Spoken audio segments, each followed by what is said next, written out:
नमस्कार. आपल्या सविताज कॉर्नर या चॅनलवरती तुमचे मनपूर्वक स्वागत आहे.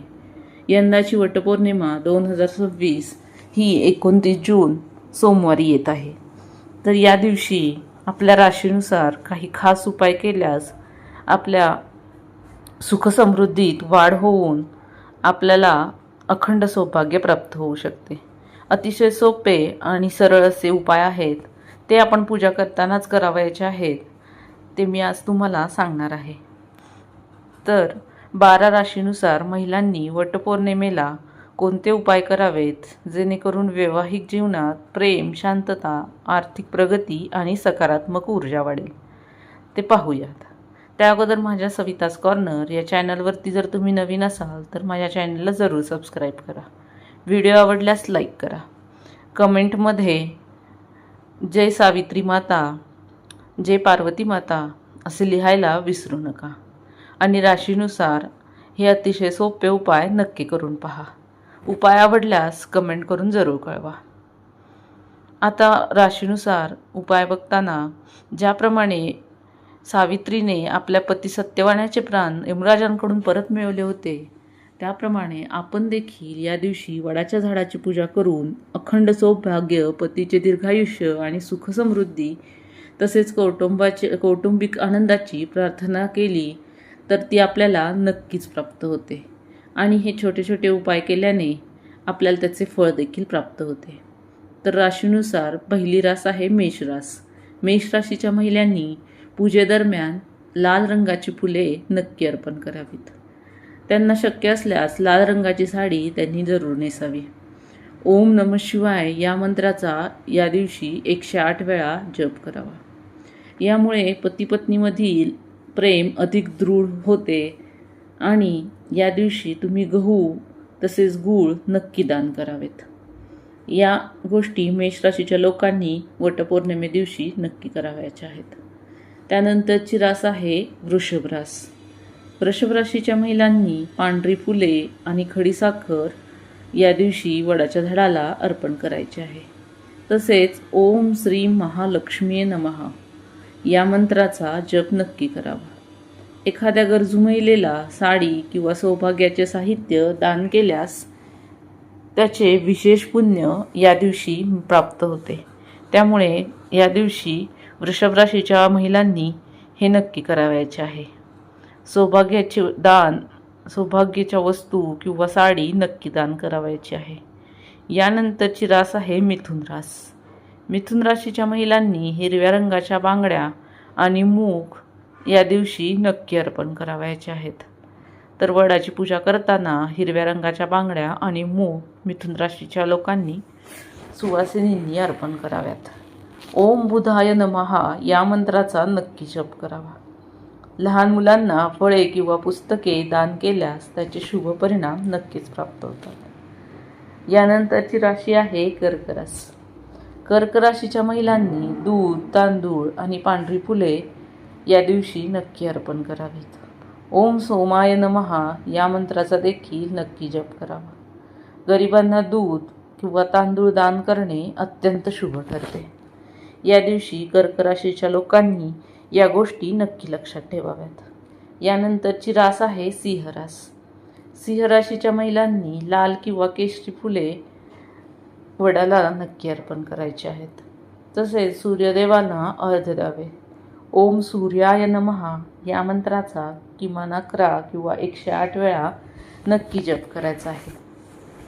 तसेच गव्हाचे दान करणे हे देखील नक्कीच लाभदायक ठरेल.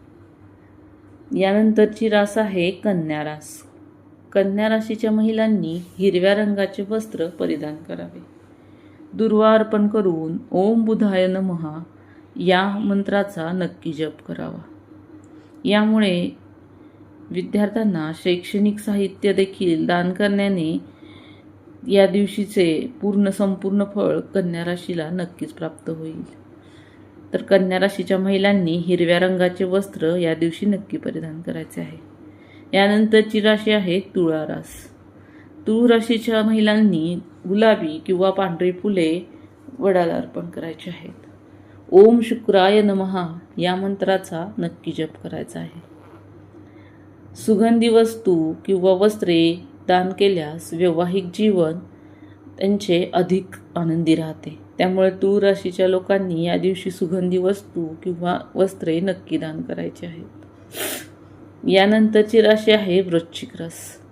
वृश्चिक राशीच्या महिलांनी लाल कुंकू आणि लाल फुले नक्कीच अर्पण करावीत.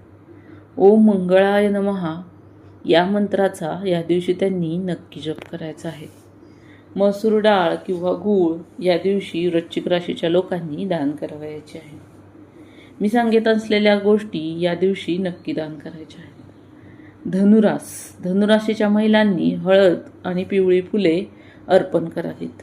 ओम बृहस्पतये नमः हा मंत्र देखील नक्की जप करायचा आहे. हरभरा डाळ आणि केळी इत्यादी दान करणे हे अत्यंत शुभ मानले जाते. तर धनुराशीच्या व्यक्तींनी ही गोष्ट नक्की लक्षात ठेवायची आहे. महिलांनी हळद आणि पिवळी फुले या दिवशी अर्पण करायची आहेत. यानंतरची रास आहे मकर रास.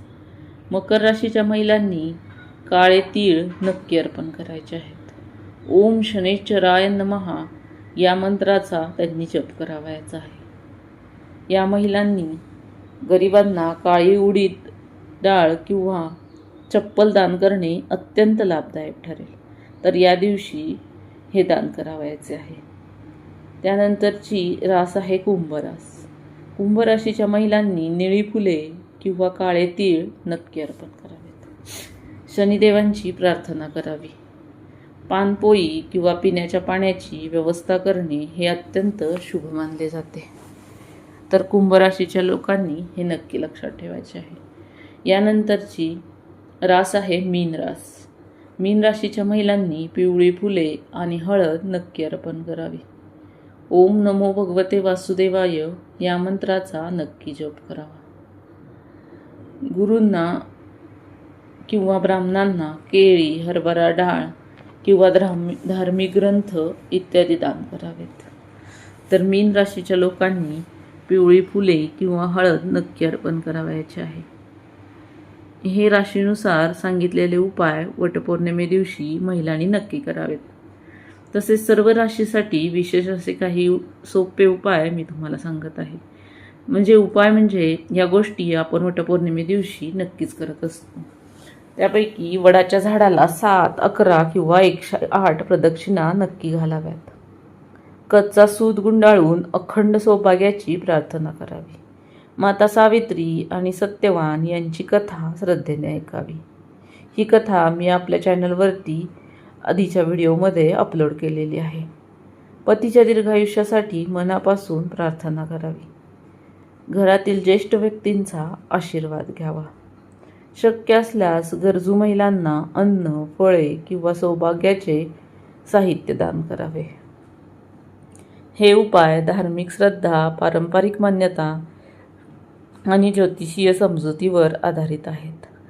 त्यांचे फळ प्रत्येक व्यक्तीच्या श्रद्धा, आचरण आणि परिस्थितीनुसार वेगवेगळे असू शकते. तुम्ही कोणत्या राशीचे आहेत हे आम्हाला देखील कमेंट करून नक्की सांगा. हा व्हिडिओ जर आवडला असेल तर लाईक करा, शेअर करा आणि आपल्या सविताज कॉर्नर या चॅनलला सबस्क्राईब करायला विसरू नका. वटपौर्णिमेच्या सर्व माता भगिनींना हार्दिक हार्दिक शुभेच्छा. माता सावित्री आणि वटवृक्षाचे आशीर्वाद आपल्या सर्वांवरती, संपूर्ण कुटुंबावर सदैव राहोत. धन्यवाद.